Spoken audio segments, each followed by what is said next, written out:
Hi everyone. So this is the next topic we are going to see, which is LED, light emitting diode. So the principle behind this light emitting diode is very simple. So in a photodiode we saw a principle which is called as pair generation, right? So pair generation, that's what we saw for the photo detector. What is pair generation? Pair generation is the thing which when photon hits, electron and hole will be generated. That is called as pair generation. So this LED act in the reverse principle of this pair generation, that is recombination. That's the principle behind this LED. So recombination is the principle. So what happens is that when light hit the semiconductor, electron and hole pair is generated. Here the hole and electron get combined to get photon will be generated. So this is the reverse process of this pair generation. So here we are seeing a picture of LED which is red, green and blue, which is the basic colors, primary colors we call. By this combination we will get all the color combination, yellow, black, whatever. Black means nothing will be brightening up, so which is called as black. So in this three color combination we will get all the colors of light, and this is the working diagram of the LED, and this is the symbol of the LED we will use in the circuits. So there will be a line, a triangle, and this is the negative, this is for positive, negative, and there will be a light which is directed away. So in the solar cell and all, if you see, there will be a inward direction of light rays, right? So this is the outward direction. So this is the symbol we will use for LED in the circuits. So going back to the function of LED, how it will function, and what is a normal function of LED, that's what we are going to see here. And this is the schematic diagram, or how the P and N are deposited on the substrate. Substrate means something which is like we will say example as a bread. In bread you will put a jam above, right? So bread is a substrate. So substrate will not plays a big role for the LED. Only this P and N type and this glass window, which is SiO2, which is the normal glass, and then the ohmic contacts as usual, the metal leads out. So this is the metal lead which we call it as a ohmic contact here. So this will plays the big role for the LED for light emitting.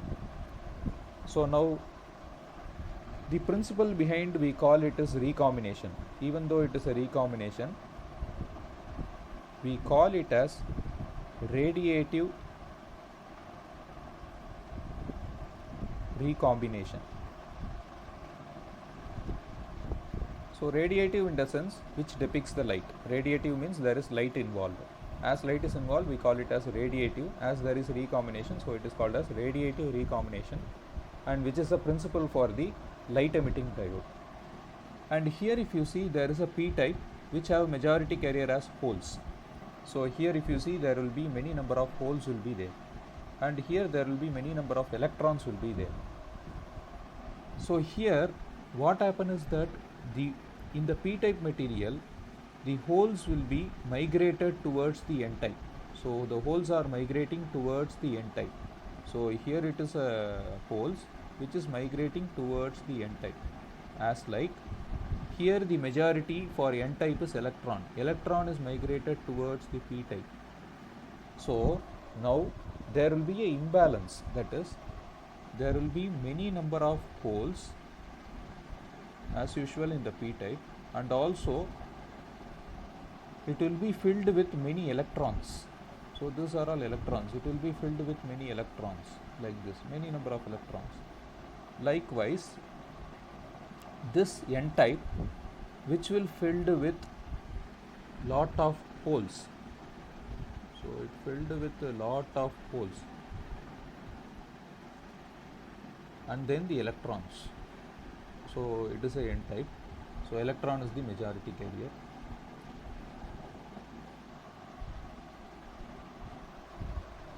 So once you apply a voltage, this what happening. So this is the first step.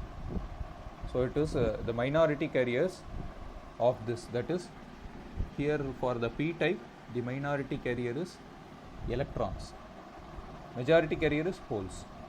So it will filled with minority carrier. Likewise in the n type it is filled with holes. So minority carrier is holes here, so it will be filled with holes. So after some time, this will happen in a nanosecond. So it takes too long to say, but it will happen in a nanosecond and light will come up, that's it. So it will filled with a minority carrier, and after some time the recombination happened like this. That is, there will be a trap in between. Trap means an additional energy level in between those two, where the process will happen.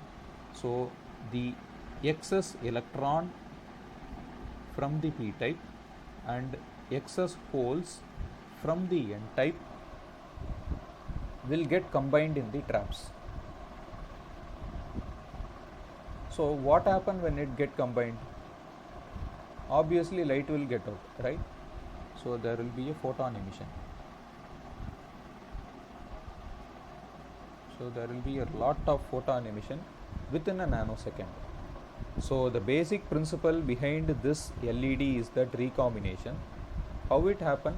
It happened due to the minority carrier. The p-type minority carrier is electron and n-type minority carrier is holes. So both will get due to the migration, it will be filled with minority carrier, and both the minority carrier will get combined in between the traps and light will be sent out. So the first commercial or the first discovery of LED is on the year 1927. So this is the first year they introduced with LED, but before that the principle was introduced in 1900. So 1900 itself they know that this kind of thing can happen. So in 1927 a successful LED was being discovered. Then after, even though it has been discovered in 1927, some years later, 10 or some decades, red has been discovered first, then green, but blue cannot be discovered as it is having a lower wavelength and high energy. It need a larger band gap, which was not achieved in the normal solid state devices. So only at the year of 2014 they discovered a blue LED, and afterwards you can see the LED display, TVs, everything has been discovered after this blue LED, because these are all primary colors. Only with the red and green we cannot achieve anything, so we need a blue color. So by the time of 2014, once they discovered blue color LED, and they got Nobel Prize for this. So Japan discovered it and received a Nobel Prize for this blue color LED. So after this blue LED discovery, so it fulfills RGB. So after this TV, panels, everything, the computer screens has been discovered after this. So I hope you all understand this LED topic, and it is also available, LED is available in two types, that is in planar or square. So you can see in railway LED displays and all, it will be square like this, right? So this is one of the type, and second one is dome type, which you normally see in the street lights, everything. So this is one of the dome shaped LED. So this is dome shaped. Square LED you will see in any kind of displays. So that's it for today, and thanks for watching.